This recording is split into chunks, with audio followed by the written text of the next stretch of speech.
Second এপিসোডের শুরুতেই আমরা দেখতে পাই খাংতেমু হচ্ছে এখানে সিনহারিকে বলে যে মাত্রই না তুমি আমাকে বললে যে তুমি আমার মুখ দেখতে চাও না, আমার সঙ্গে বিয়ে করতে চাও না, তুমি কি তোমার মাইন্ডটাকে চেঞ্জ করে ফেলেছো? তখন সিনহারি বলে যে না, আমি আমার মাইন্ডটাকে চেঞ্জ করি নাই, আর আমি এক্ষুনি নেমে যাচ্ছি তোমার গাড়ি থেকে। সে গাড়ি থেকে নেমে যাবে, তখন হচ্ছে খাংতেমু বলে যে আমি বিয়ে করলে তোমাকেই বিয়ে করব। তখন সিনহারির অনেক বেশি রাগ হয় এবং সিনহারি এখানে ঘুরে হচ্ছে খাংতেমুয়ের কলা ধরে বলে আমি কিছুতেই তোমাকে বিয়ে করব না। তখন খাংতেমু জিজ্ঞেস করে যে রিজন বলো যে কেন তুমি আমাকে বিয়ে করবে না। তখন সিনহারি বলে যে আমি তোমাকে কত রিজন বলবো, আমি তোমাকে পছন্দ করি না। এরপরে সে হচ্ছে খাংতেমুয়ের কলার ধরে বলে যে তুমি দেখতে হচ্ছে আর্কিওপটেরাসের মতো দেখতে। আর এই কথা শুনে খাংতেমু তখন ভাবে যে আর্কিওপটেরাসটা আবার কি। এই কথা বলে সিনহারি তখন বলে আমি তোমার গাড়ি থেকে নেমে যাচ্ছি। সে গাড়ি থেকে নেমে এখান থেকে চলে যেতে থাকে।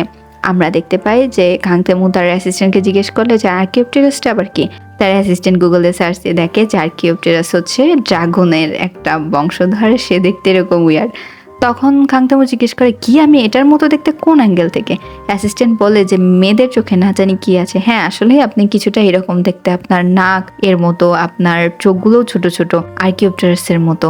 মেয়েটা বাজে কিছু বলে নাই। তখন খাংতেমু তার অ্যাসিস্ট্যান্টের দিকে তাকায়। এরপরে আমরা দেখতে পাই সিনহারি এবং জিনিয়াং হচ্ছে আবার একে অপরের সঙ্গে ডিনার করতে বসে। এখানে তারা খাচ্ছিল এবং ড্রিঙ্কস করছিল। জিনিয়াং এখানে আর একটু বসতে বলে, কারণ সে যেদিন শপিং মলে যেই ক্রাশের সঙ্গে দেখা হয়েছিল সে মেবি এখানেই কাজ করে, এর জন্যই হচ্ছে সে তার বান্ধবীকে নিয়ে এখানে বসেছিল। আমরা দেখতে পাই পরদিন সকালের সিন, যেখানে কিনা সিনহারি এবং জিনিয়াং দুইজনই ঘুমাচ্ছিল এবং সিনহারির মা এসে তাদের দুজনকে ডাকছিল।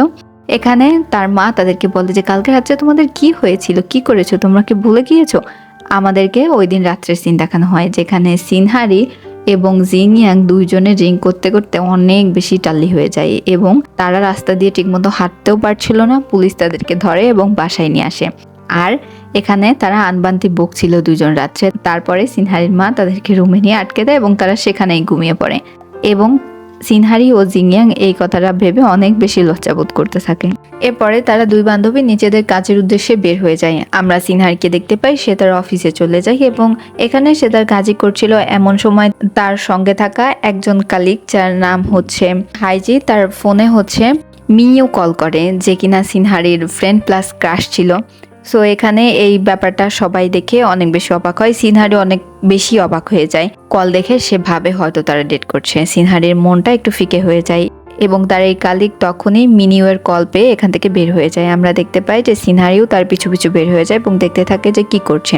তখন আমরা দেখতে পাই যে মিনিও হচ্ছে হাইজিকে একটা প্যাকেট ধরিয়ে দেয়। আর এই জিনিসটা দেখে সিনহারির মন তো আরো একটু ভেঙে যায়। সেখান থেকে মন খারাপ করে বের হয়ে আসছিল, তখন সে দেখতে পায় সামনে দিয়ে আসছে হচ্ছে খাংতেমু।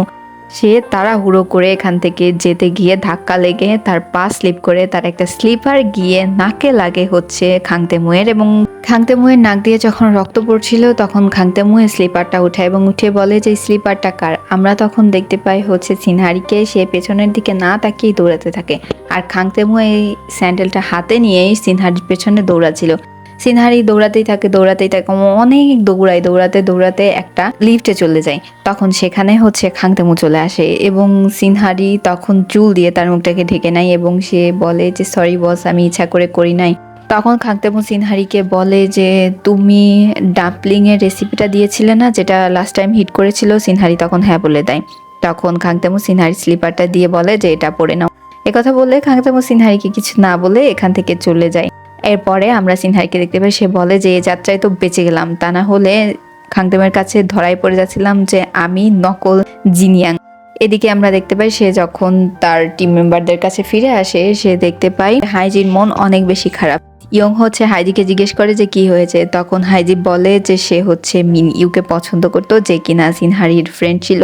সে হচ্ছে এসছিল তার গিফটকে ফিরিয়ে দিতে, আগের দিন যেটা কিনা হাইজি মিনিউকে পাঠিয়েছিল সেইটা। আর মিনিউ হাইজিকে এটাও বলে দিয়েছে যে তার আর হাইজির মাঝে কিছু হতে পারে না।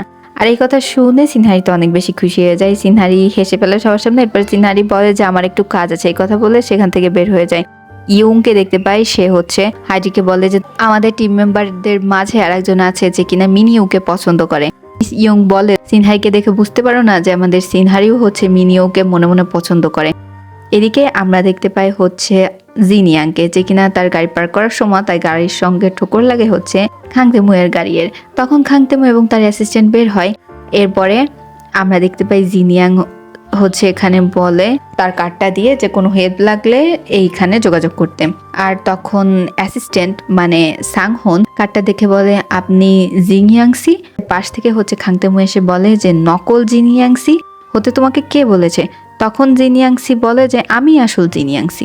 এরপরে খাংতেমু হচ্ছে জিনিয়াংসিকে নিয়ে একটা রেস্টুরেন্টে বসে এবং এখানে সে জিজ্ঞেস করে যে সব সত্যি কথা তাকে বলতে। তখন জিনিয়াংসি বলে যে আমি কিছুই জানি না, আমি হচ্ছে বিয়ে করতে চাই না, বাট আমার বাবা আমাকে বারবারই ফোর্স করে ডেটে যাওয়ার জন্য। এই জন্য আমি হচ্ছে একটা এনজিও থেকে একটা মেয়েকে ভাড়া নিয়েছিলাম, একজন ছোটখাটো অ্যাক্টরকে, যাতে সে আমার জায়গাতে জিনিয়াংসি সেজে আপনার সঙ্গে দেখা করতে চাই, এইটুকুই। তাছাড়া ওই মেয়েকে আমি জানি না, ওই মেয়েকে আমি চিনি না, ওই মেয়ের সঙ্গে আমার কোনো যোগাযোগ নাই। খাংতেমু অনেক বেশি চালাক ছিল, সে হচ্ছে এখানে জিনিয়াংসিকে বলে যে কিন্তু ওই মেয়ে তো সেদিন আপনার এই ব্যাগটা নিয়ে এসেছিল আমার সঙ্গে দেখা করতে। সে বলে আরে না, ও তো এই ব্যাগ নিয়ে যায়নি, ও তো লরো নামের একটা ব্র্যান্ডের ব্যাগ নিয়ে গিয়েছিল। তখন খাংতেমু বলে তার মানে ওই মেয়েটাকে আপনি চেনেন এবং ওই মেয়েটা আপনারই কাছের কেউ হয়।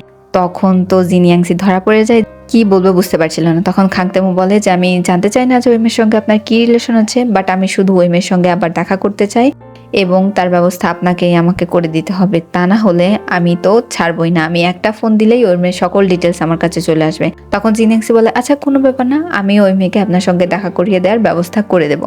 এই কথা বলে সেখান থেকে চলে যায়। আমরা এখানে দেখতে পাই যে জিনিয়াংসি বুঝতে পারছিল না কি করবে, জিনিয়াংসি অনেক বেশি খারাপ লাগছিল। সাংহন তার বাসাতে যখন আসে তখন তার বাসাতে এদিন আসছিল হচ্ছে খাংতেমু হচ্ছে সাংহনকে একদম ছোট ভাইয়ের মতো দেখে। খাংতেমু এখানে এসে বলে যে তোমার বাসার কি অবস্থা, আমি যে তোমাকে কত বলি যে আমাদের বাসাতে আবার শিফট করে যেতে, তুমি শুনোই না। এই কথা বলে সে সবকিছু পরিষ্কার করতে থাকে। তখন সাংহন বলে যে আমি তোমাকে বলেছি যে আমার জিনিসগুলো আমি পরে পরিপাটি করে নেব, তুমি না একটু বেশি বেশি করো।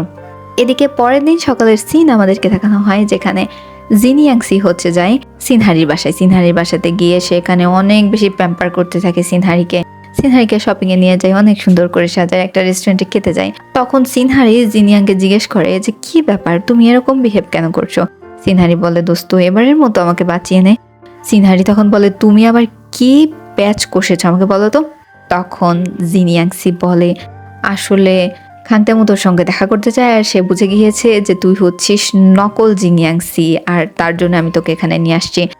বেস্টার প্লাগ এ কথা বলে সে হচ্ছে সিনহারিকে সেই উইকটা ধরিয়ে দেয়, যে এই বড় লম্বা চুলওয়ালা উইকটা পরেই সে খাংতেমুয়ের সামনে গিয়েছিল। এবং এখানে সিনহারি তার বান্ধবীকে বলে তুই আমার বেস্ট ফ্রেন্ড, তুই আমার সঙ্গে এটা করতে পারিস না, তুই আমাকে এখানে এভাবে ফাঁসিয়ে দিতে পারিস না, ও আমার অফিসের ও যদি জানতে পারে যে আমি ওর সঙ্গে এরকম একটা গেম প্লে করেছি তাহলে আমার কি অবস্থা হবে। জিনিয়াংসি গিয়ার দ্বারাই জিনিয়াংসি এখান থেকে চলে যায়। সিনহারি এসব কথা বলতে বলতে তার হাত থেকে ব্যাগটা পড়ে যায় এবং তাদের যে ফ্যামিলি বিজনেস কার্ডটা ছিল সেগুলো এখানে ছড়িয়ে পড়ে। সিনহারি যখন তাড়াতাড়ি এগুলোকে কালেক্ট করেই ফেলেছিল তখন একটা কার্ড হচ্ছে দূরে পড়ে যায়, তখন সেটা হচ্ছে খাংতেমু এসে তুলে নেয় এবং সে এই কার্ডটা তুলে বলে যে গোপনি।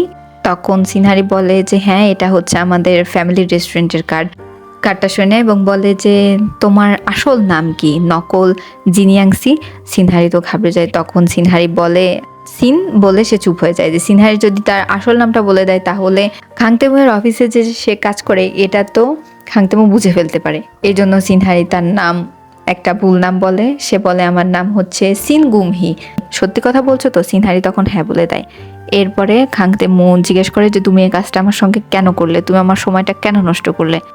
সিনহারি বলে আসলে আমি অনেক বেশি ভয় পেয়ে গিয়েছিলাম, কারণ আমার অনেক বেশি টাকার দরকার ছিল, যেই টাকাটা আর্ন করি সেটা আমার খরচের থেকে একটু বেশি খরচ হয়েছে, আমি এই মাসে অনেক বেশি ঝামেলায় ফেসে গিয়েছিলাম, এই জন্যই আমি এই কাজটা করতে রাজি হয়েছি, আদারওয়াইজ আমি এই কাজটা করতাম না।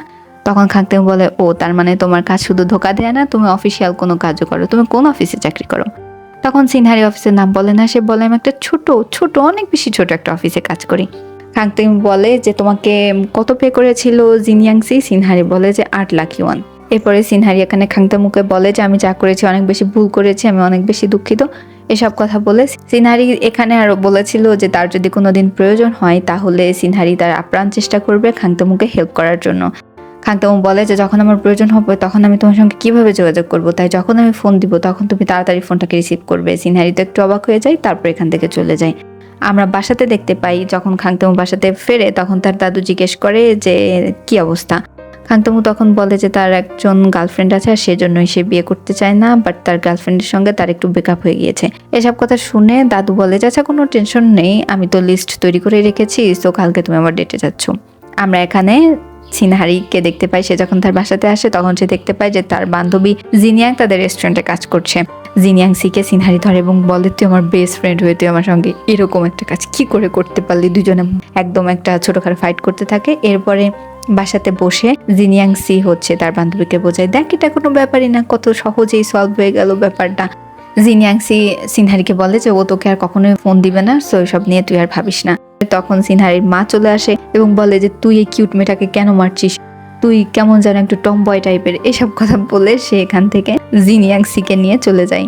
পরবর্তী সিনে আমাদেরকে খাংতেমুকে দেখানো হয়, সে বসে বসে টিভি দেখছিল। টিভিতে আবার একটা ভিডিও সে ক্লিক করে, সেখানে হচ্ছে আর্কিওপটেরাসের সম্পর্কে কিছু বলা হচ্ছিল। আর আর্কিওপটেরাস কোথা থেকে এসেছে কি এসব তার আবার মনে পড়ে হচ্ছে সিনহারির কথা, যে কিনা তাকে ডেটে বলেছিল যে তার চেহারা হচ্ছে আর্কিওপটেরাসের মতো।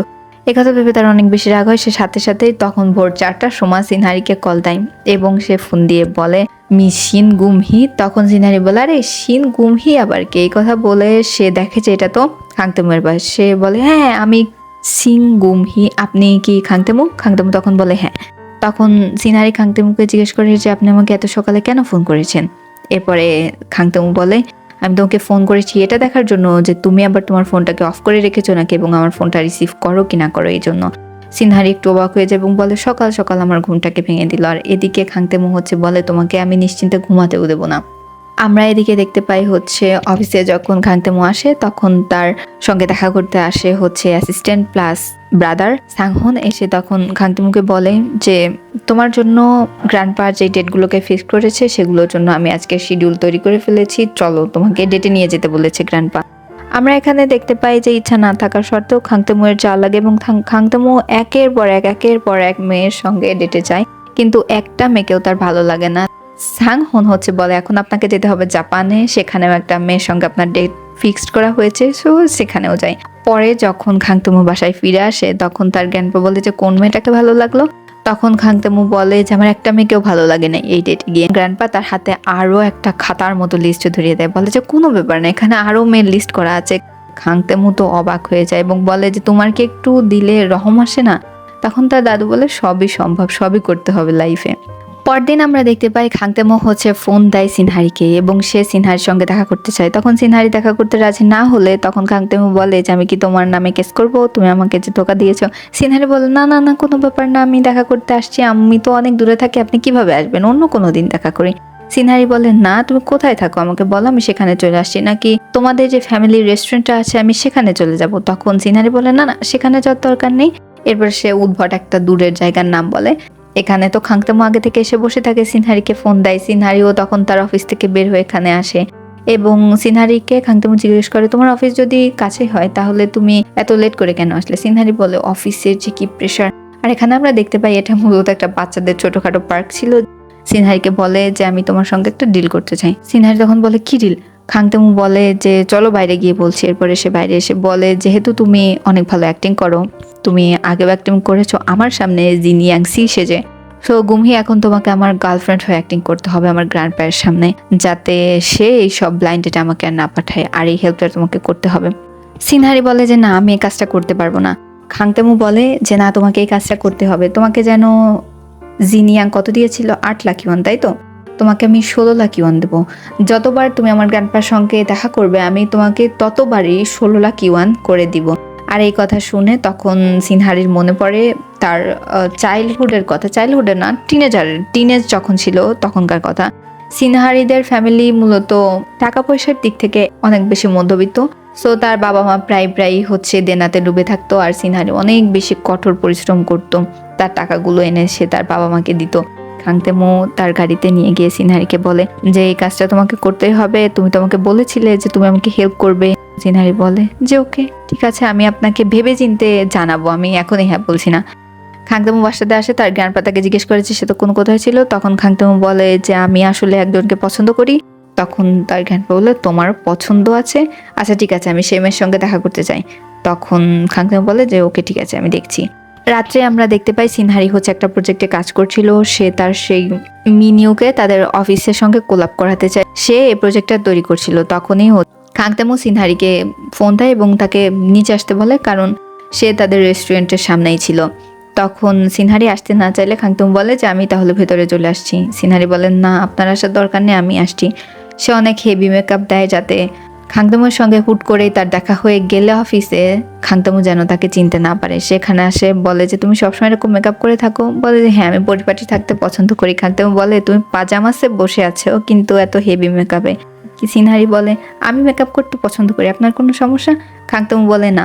এরপর খাংতেমু বলে যে আমি তোমাকে যেই ডিলটা বলেছিলাম সেটার ব্যাপারে কি ভাবলে? সিনহারি বলে আপনি তো আমাকে 24 ঘন্টাও দিলেন না এটা ভাবার জন্য, আমি এটাতে রাজি না, আমি চলে যাচ্ছি। খাংতেমু বলে যে না, তোমাকে এটা করতেই হবে।